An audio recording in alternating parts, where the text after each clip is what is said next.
আসসালামু আলাইকুম রহমতুল্লাহ। আমি মাহবুব নতুন ভিডিও নিয়ে আপনাদের সামনে। আমি যে এলাকাটা আছি এটা হচ্ছে আমার নিজস্ব গ্রাম। আপনারা দেখছেন যে আমাদের বৃষ্টির আবহাওয়ার কারণে রাস্তার যে পরিবেশ পরিস্থিতি, আমাদের এইখান থেকে 5 কিলোমিটার দূর হচ্ছে আমাদের যে বাজার, আমরা যে বাজার থেকে বাজার করি। তো আমাদের এই রাস্তার এই যে সামান্য বৃষ্টি আইলে আমাদের কিন্তু সাইডে আছে সুন্দরবন আর এই পাশ দিয়ে গ্রাম। তো আমাদের রাস্তার পরিবেশ পরিস্থিতি এতটাই খারাপ, যদি কোনো মহিলার কোনো সমস্যা হয় তো এই রাস্তা দিয়ে আপনাকে দোলনা করে নিয়ে তারপরে সেই এইখান থেকে 5 কিলোমিটার হেঁটে হেঁটে তারপরে যাওয়া লাগে। তো আমরা খুব দুর্ভিক্ষ অবস্থায় আছি, কারণ আমাদের ঝড় বর্ষা যাই আসুক না কেন আগে সরাসরি আমাদের এই সুন্দরবন উপকূলীয় এলাকায় আগে আক্রমণ করে, তারপরে আস্তে আস্তে কিন্তু দেখা যায় যে আমাদের এই ভেড়িবাতের যে সমস্যাটা আছে বর্তমান, আমরা আমাদের গ্রামে যত মানুষ আছেন না কেন সবাই কিন্তু একটা সমস্যার ভিতরে সম্মুখীন আছে। তো আমি আমাদের এমপি মহোদয় আমি আতাউল হক দোলন সাহেবকে বলতে চাই যে আমাদের যে রাস্তাগুলো আছে রাস্তাগুলোর ভালোভাবে কাজ করার জন্য আমাদের নূতন এমপি, আমাদের কিন্তু বাজার অনেক দূর সেই জায়গার থেকে, এবং আমাদের ওয়ার্ডের এবং ইউনিয়নের যে যারা চেয়ারম্যান আছে আমি তাদেরকে বলতে চাই যে আমাদের গ্রামে একটা বাজার হওয়ার দরকার, একটা হাট হওয়ার দরকার। কারণ আমাদের এই গ্রাম থেকে বাজারে যেতে হয় 80 টাকা, আসতে 80 টাকা, 160 টাকা শুধু আমাদের বাজারে যেতে খরচ। তো আমাদের গ্রামে যদি একটা হাট হয় তাহলে আমাদের গ্রামের মানুষগুলো সুস্থ মানে সুন্দর একটা পরিবেশে বাজার করতে পারবে, এবং আমাদের গ্রামের মানুষ প্রত্যেকটা মানুষ অসহায় এবং দরিদ্র। তো আমরা এই যে আমাদের এক কাকা আসছে অনেক দূর থেকে সাইকেল নিয়ে এই কাদা অবস্থায়, তো তার মুখ দিয়ে আমরা কিছু কথা শুনবো যে তার আসতে যে কতটা কষ্ট হয়েছে, কত দূর থেকে আসছেন। আপনি আসছেন কত দূর থেকে? আমি আসছি ট্যাংরাখালি থেকে কাঁচা রাস্তা দিয়ে আসছি। কাঁচা রাস্তা দিয়ে আসছেন কত দূর, মানে ওইখান থেকে আসতে আপনার কতক্ষণ সময় লাগছে এখানে? আমি এখান থেকে আসছি, আমার এই পর্যন্ত আসছি, এইটুকু রাস্তা আসছি আমার প্রায় 1.5 ঘন্টা সময় লাগিয়ে গেছে। দেখেন একজন মুরব্বী চাচা, আমাদের এই যে এটা হচ্ছে মৎস্য এলাকা, আমাদের গ্রামে হচ্ছে মাছ হয়। তো এই মাছ নিয়ে তিনি হচ্ছে সাইকেলে করে প্রত্যেক দিন বিক্রি করতে চায় গ্রামে, এটা হচ্ছে তার পেশা, তার কাজ। তো এই মাছ বিক্রি করতে গিয়ে বৃষ্টির কারণে তিনি আটকে যায়, তারপরে আস্তে আস্তে এই হচ্ছে এই সময়টা তার লেগে গেছে। আমাদের গ্রামে আমাদের এই উপকূলীয় এলাকার মানুষ প্রত্যেকটা মানুষ গরিব মানুষ, প্রত্যেকটা মানে অসহায় মানুষ।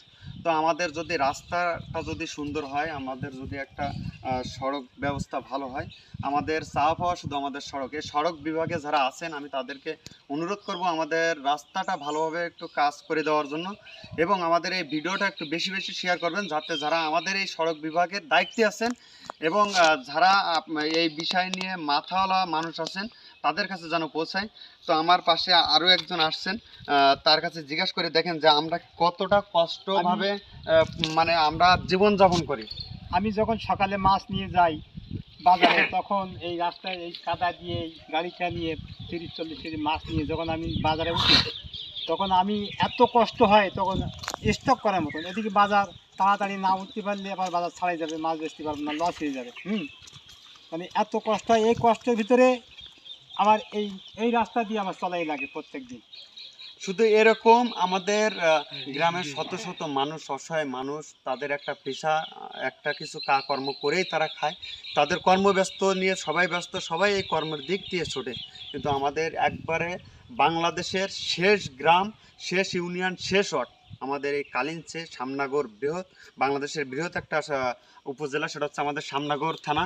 শামনগর থানার রমজাননগর ইউনিয়ন এবং কালিঞ্চি গ্রাম 9 নম্বর ওয়ার্ড আমাদের শেষ গ্রাম। এই গ্রামের ওই পারে হচ্ছে আপনার ইন্ডিয়া, এই পারে বাংলাদেশ, এর নিচেও কোনো গ্রাম নেই, নিচে আছে হচ্ছে আপনার দক্ষিণ সাইডে আছে সুন্দরবন। তো আমাদের গ্রামের আরও একজন ভাইয়ের সাথে কথা বলবো, যে তার কাছ থেকে আপনারা বিস্তারিত শুনতে পারবেন। সে একজন একসময় ব্যবসায়ী ছিলেন আমাদের সুন্দরবনের মাছ কাঁকড়া যেগুলো আছে আপনারা জেলেরা নিয়ে আসতো, সেগুলো তিনি হচ্ছে কেনাকাটা করতো। তা এই রাস্তা আমাদের জীবন তো আরও ছোট, তারা অনেক আগের থেকে এই গ্রামে বসবাস করতেছে, তাদের জীবনটা কীভাবে কাটছে তাদের কাছ থেকে কিছু কথা শুনবো।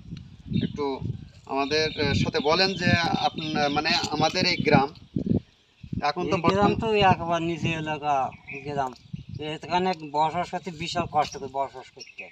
আপনি একটু ক্যামেরার দিকে তাকিয়ে কথা বলেন। এতে বিশাল একটা কষ্ট করে ওখান থেকে বসবাস করতে, এই রাস্তাঘাট ক্ষুদ্রনি ব্যবসা বাণিজ্য কিছু এদিকে করা যায় না। মানে বিশাল একটা খাদা রাস্তা, মানে চলাফেরা করা যায় না, বিশাল কষ্টকর হয়ে যায় এতে। মেন সমস্যা হচ্ছে আমাদের এখানে হচ্ছে ওষুধ ডাক্তার এগুলোর কিছু খুবই তো- একটা সমস্যা। কারণ হচ্ছে কোনো- কোনো মহিলা যদি এই মুহূর্তে প্রেগনেন্ট থাকে, তার যদি কোনো সমস্যা হয়, তাহলে এই যে রাস্তার পরিবেশ, এই পরিস্থিতি 5 কিলোমিটার মানে নিয়ে যাবে কিভাবে? আপনারা দেখেন আমাদের রাস্তার যে পরিবেশ পরিস্থিতি।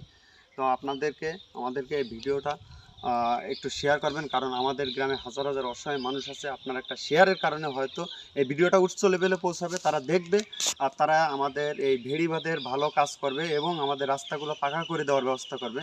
তো সবাই ভালো থাকবেন, সুস্থ থাকবেন, আর নেক্সট ভিডিও নিয়ে ইনশাল্লাহ আপনাদের সামনে আবার হাজির হবো। আসসালামু আলাইকুম ওয়া রাহমাতুল্লাহ।